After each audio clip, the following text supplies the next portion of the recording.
আজকের কর্মশালার মহতরম সভাপতি জনাব অধ্যক্ষ মিজানুর রহমান বীর সাহেব দেওনা, খলিফা হযরত আবরারুল খারবী সাহেব আলাইকুম, মঞ্চ বিশিষ্ট দেশবরেণ্য ওয়াইজিন ইকরাম এবং আমার সামনে যারা ওয়াইজিন আইমায়ে মুসাজিদ আছেন, আমি আপনাদেরকে আন্তরিক মোবারকবাদ জানাই। হযরত মাওলানা মাহমুদুল্লাহ সাহেব, হযরত মাওলানা খালেদ সাইফুল্লাহ ইউমি সাহেব, হযরত মাওলানা হাসান জাবির সাহেবের দাওয়াতে এই মোবারক কর্মশালায় হাজির হয়েছি। একটু তবাদলে খেয়ালাত করব, নিজকে একটু ইসলাহ করব, এই নিয়ত নিয়ে। আমরা জানি একেবারে সৃষ্টির প্রথম দিবস থেকে, রোজ আউয়াল থেকে ইসলাম দ্বীন হানিফের প্রচারের ক্ষেত্রে ওয়াইজিনদের, বক্তাদের বিরাট অবদান আছে। আজ আদম তা ইদম এবং হযরত মুসা আলাইহিস সালাম লাকনাতের কারণে আল্লাহর কাছে দোয়া করেছেন, ওয়াহলুল উকদাতাম মিন লিসানি ইয়াফকাহু কওলি। ওনার চাইতে হযরত হারুন আলাইহিস সালাম আফসাহ, মোস্ট ইলোকুয়েন্ট ছিলেন বলে তিনি আল্লাহর কাছে দোয়া করেছেন, ওয়াজআলনি ওয়াজিরান মিন আহলি হারুন আখি ওয়া আফসাহু মিন লিসানা। তাহলে দাওয়াত, তাবলীগ, প্রিচিং, প্রপাগেশনের এই ময়দানে আফসাহ যারা গুছিয়ে কথা বলতে পারে, যাদের জবানে ফাসাহাত আছে, তাদের প্রয়োজন সবচেয়ে বেশি। নবী করিম সাল্লাল্লাহু আলাইহি ওয়াসাল্লাম জাওয়ামিউল কালিম, তারপরে তিনি বলছেন আনা আফসাহুল আরব বাইদা আন্না মিন কুরাইশ ওয়া নাশাতু ফি বনি সাদ। কারণ বনু সাদ সুন্দর আরবি বলতে পারতেন।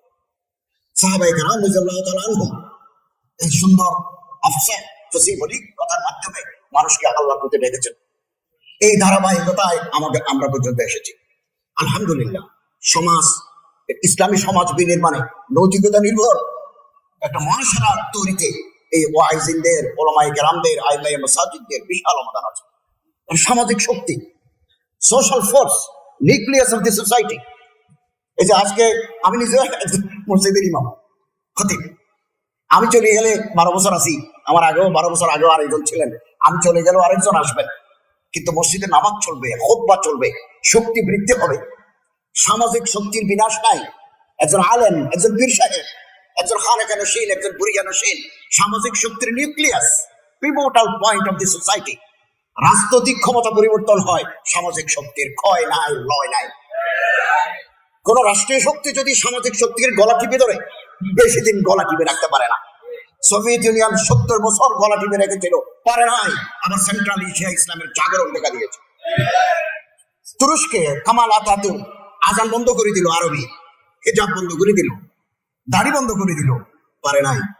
আবার তুরস্কে এই ওসমানীয় খেলাফতের সেই সোনাহারি যুগ আবার ফিরে আসতে চলেছে। অতএব আমাদের সামাজিক শক্তিগুলোকে সংগঠিত করতে হবে। আমি একটু আপনার ফিকির করার জন্য একটা কথা বলি। দাওয়াতের ময়দান আমাদের জামানায় আসি, ওয়াজের ময়দানটা যেন বাণিজ্যে পরিণত হয়েছে, ব্যবসায় পরিণত হয়েছে। আমরা যেন নয় দিকে, আমি প্রতি মাসে 3টা পোস্ট এডিটোরিয়াল লিখি, উপসম্পাদকীয় লিখি, মাসে 3টা করে। এই দিন শ্রীলঙ্কার মুসলমানদের হালাত লিখেছি। তো আমরা কেউ যদি পয়সা নাও দেয়, একটু ব্যথা তো পাবো। তার খরচ আছে না, গাড়ি নিয়ে গেছি যে, তারা যে আমার গাড়ি ভাড়াও দিল না। ওয়াইজিনরা যেমন আছে এরকম একটা নেতিবাচক দিক, মুনতাজিমিন যারা, তারাও অনেক সময় ব্যবসা করে। হুজুর মানুষের কাছে সাদা তুলি, হুজুরদের হাতের ভিতরে কিছু ঢুকাই দিই এবং তৎবারাও হয় না। কিন্তু আমাদের মনে রাখতে হবে, এই ময়দান সাহাবায়ে কেরামরা কাজ করে গেছেন, আম্বিয়া কেরাম এই ময়দানে কাজ করেছেন, সালেহীন আসলাফ উলামায়ে দেওবন্দ এই ময়দানে কাজ করে গেছেন। হাকিমুল উম্মত মুজাদ্দিদ মিল্লাত আল্লামা আশরাফ আলী থানভী সারা জীবন ওয়াজ করে এক পয়সা নেন নাই। শেখুল আজিজ আল্লামা জাকারিয়া রহমাতুল্লাহ আবৃত্তিতে আছে, ঢাকা এসেছিলেন হাকিমুল উম্মত, ঢাকা শর্ত দিয়েছেন হাদিয়া দিতে পারবে না, নট ইন কাইন্ড নর ইন ক্যাশ। নগদও নয়, কাগজ পেপারের হাদিয়াও না, আমি কোনো ধরনের হাদিয়া নেবো না। তুমি রাজি থাকলে আমি ঢাকা যাবো, ফরম থানা বলছি ঢাকা। ওই আবৃত্তিতে আছে। নওয়াব সলিমুল্লাহ ওনারা বলছেন, হযরত আমার নবাব খানদানে এটা রেওয়াজ আছে, আমরা যে ছেলেকে বিসমিল্লাহ তাকরীবের মাধ্যমে বিসমিল্লাহ করাই, ওই হুজুরকে আমরা প্রচুর হাদিয়া দিই। আমাদের আত্মীয় স্বজনরা দেয়, আমরা নিজেরা দিই, যেহেতু আমার ছেলেকে তিনি কোরআন শরীফ পড়েছে। তাকরীব হযরত, এটাতে যদি আমরা কিছু দিতে না পারি আপনাকে, তো আমি নবাব হিসেবে তো আমার ইজ্জত শেষ। হাকিমুল্লাহ বলে রাজি হলাম, দিনের বেলা নেব, এশারের পরে তোমার ফেরত দেব। আজকে হাকিমুল উম্মত মুজাদ্দিদে মিল্লাত কিয়ামত পর্যন্ত তার নাম থাকবে। আর আমরা যারা এগুলো করি, ওয়াজের ময়দানে সুরের কদর, সুর এটা আল্লাহ তাআলার দান।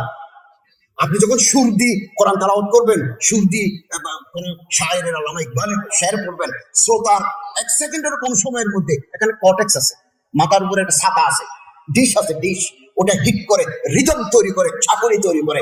অর্থাৎ ওয়াজের মাধ্যমে যারা সুর দিয়ে ওয়াজ করে তাদের প্রতি আল্লাহ তাআলার খাস এনায়েত। তবে এই সুর যেন কৌতুকে পরিণত না হয়, ব্যঙ্গ যেন পরিণত না হয়। ঢেলে দেব, খাবেন? কৌতুক শুরু হয়ে গেছে। আমরা ওয়াজের ময়দানে কৌতুক চাই না। এটা যুগ যুগ ধরে ইসলামের বাঁকা, ইসলামের ইহয়া সুন্নতের জন্য এই ওয়াজ ময়দানে চলে আসছে। এবং আলহামদুলিল্লাহ আজকে জমিয়তুল ওয়াইজিন সংগঠন নতুন ভাবে চালু হচ্ছে। আমরা আলহামদুলিল্লাহ এই সংগঠনের উত্তরোত্তর সমৃদ্ধি কামনা করি। এবং আজকে স্টেজে যারা তৈরি করেছেন বা আমার পরে যারা করবেন, এর চাইতে বাংলাদেশে বড় ওয়াইজ আছে কথা। এবং ইনশাআল্লাহ আজিজ আশাহত হব না।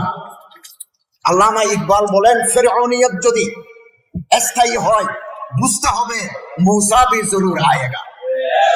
सब गुरीजा होगी आखिर जलवाए खुर्शीद से, ये चमन मामूर होगा महमाए तौहीद से। অতএব কেবল পয়সার জন্য কেন 5টা ওয়াজ ফ্রি করতে পারি না? একটু কম রেটে করতে পারি না? আমি একটা ওয়াজ করবো 5 তারিখ।